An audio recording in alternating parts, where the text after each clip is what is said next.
एक पैसा भी कहीं लीक नहीं हुआ। साथियों, आपको याद होगा राशन को लेकर पहले कितनी परेशानी होती थी। जिसके पास राशन कार्ड था उसे पैसा देकर भी पूरा राशन नहीं मिल पाता था। आज केंद्र सरकार नागालैंड के हजारों परिवारों को मुफ्त राशन दे रही है, पूरा राशन दे रही है।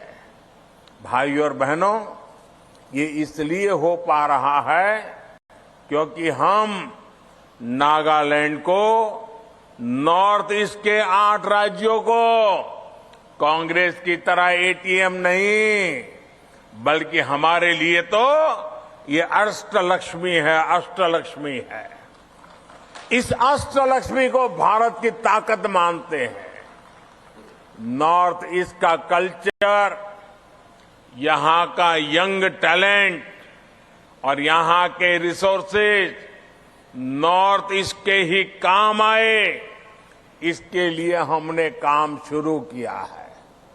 इसलिए हमारा ये प्रयास है कि दिल की दूरियां भी मिटे और दिल्ली से दूरी भी कम हो। हमने दिल्ली को भी कनेक्ट किया है और बेहतर इंफ्रास्ट्रक्चर से गांवों, शहरों को भी आपस में कनेक्ट किया है। बीते 9 वर्षों में दर्जनों बार मैं खुद आपके बीच आया हूं। केंद्र सरकार के मंत्री भी यहां बार बार आते हैं। यहां के प्रसिद्ध हॉर्निबल फेस्टिवल की रौनक मैं कभी नहीं भूल सकता।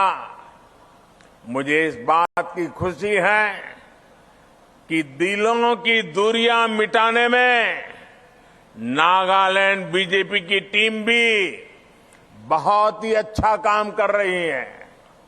यहां के हमारे बीजेपी प्रेसिडेंट टीमजन इमना की बातें आज पूरा देश सुनता है, मजा लेता है।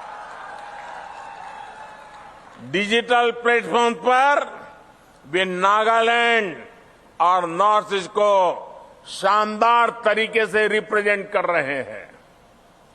मैं भी सोशल मीडिया में उनको हमेशा देखने का तो कोशिश करता हूं। आजाद भारत के इतिहास में नागालैंड को पहली राज्यसभा एमपी देने का अवसर भी एनडीए को ही मिला है। फांगनोन कोयंक जी आज देश की संसद में नागालैंड की बहनों, बेटियों के टैलेंट और कैपेबिलिटी को रिप्रेजेंट कर रही है। इसके अलावा ये महिलाओं को सम्मान देने वाले नागा कल्चर का भी सम्मान है।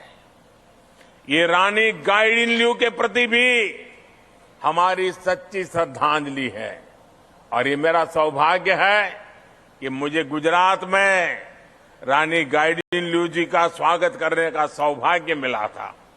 जब मैं राजनीतिक जीवन में नहीं था, मैं सामाजिक जीवन में काम करता था। साथियों, आप सभी ने मेरा मन की बात कार्यक्रम जरूर सुना होगा। मैं मन की बात में भी नागालैंड की अक्सर चर्चा करता रहता हूं।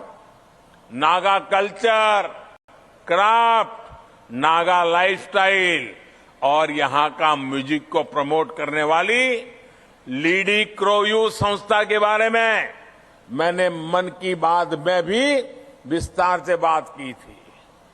नागालैंड की किंग, हमारी किंग चिली आज देश विदेश में धूम मचा रही है। नागालैंड के किसानों के इस सामर्थ्य को भी मैंने देश के साथ शेयर किया है। नागालैंड में आज जो भी अच्छा काम हो रहा है वो देश तक पहुंच रहा है और उस पर पूरा देश गर्व करता है। साथियों, अपने ही लोगों पर अविश्वास करके देश नहीं चलता। देश चलता है अपने लोगों का सम्मान करके, उनकी समस्याओं का समाधान करके।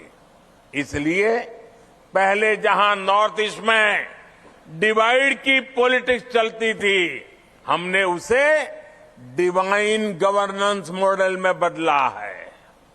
आज पीएम डिवाइन के रूप में विशेष योजना नॉर्थ ईस्ट के विकास के लिए हम चला रहे हैं। इस योजना के तहत ये सुनिश्चित किया जा रहा है कि नॉर्थ ईस्ट के विकास से जुड़े प्रोजेक्ट समय पर पूरे हो। भाइयों और बहनों, नागालैंड के लिए हमारा मंत्र रहा है पीस, प्रोग्रेस एंड प्रॉस्पेरिटी। इसलिए नागालैंड का भरोसा बीजेपी पर, एनडीए पर लगातार बढ़ रहा है। बीते वर्षों में अनेक युवाओं ने हिंसा का रास्ता छोड़ा है और मुझे खुशी है, जैसे मैं नागालैंड आता हूं, वैसे मैं एक बार सभी हमारे गांव बूढ़े जो नेता हैं, उन सबको मेरे घर दिल्ली बुलाया था, उनका स्वागत सम्मान किया था और उन्होंने मुझे इतने आशीर्वाद दिए थे। आज भी गांव बूढ़े हर कोई मुझे उतना ही आशीर्वाद देता रहता है। पिछले 9 वर्षों में नागालैंड में हिंसा की घटनाओं में लगभग 75% कमी आई है, 75% रिड्यूस हुआ है। नागालैंड में अनेक क्षेत्रों से आसपा को हटाया जा चुका है। पूरे नागालैंड में आसपा की जरूरत न पड़े, इसके लिए हम दिन रात ईमानदारी से जुटे हैं। नागालैंड में परमानेंट पीस और प्रोग्रेस की ही भाजपा की पॉलिटिक्स का आधार है। नॉर्थ ईस्ट के राज्यों में बीजेपी और एनडीए सरकारें होने से बॉर्डर से जैसे डिस्प्यूट भी तेजी से हल हो रहे हैं।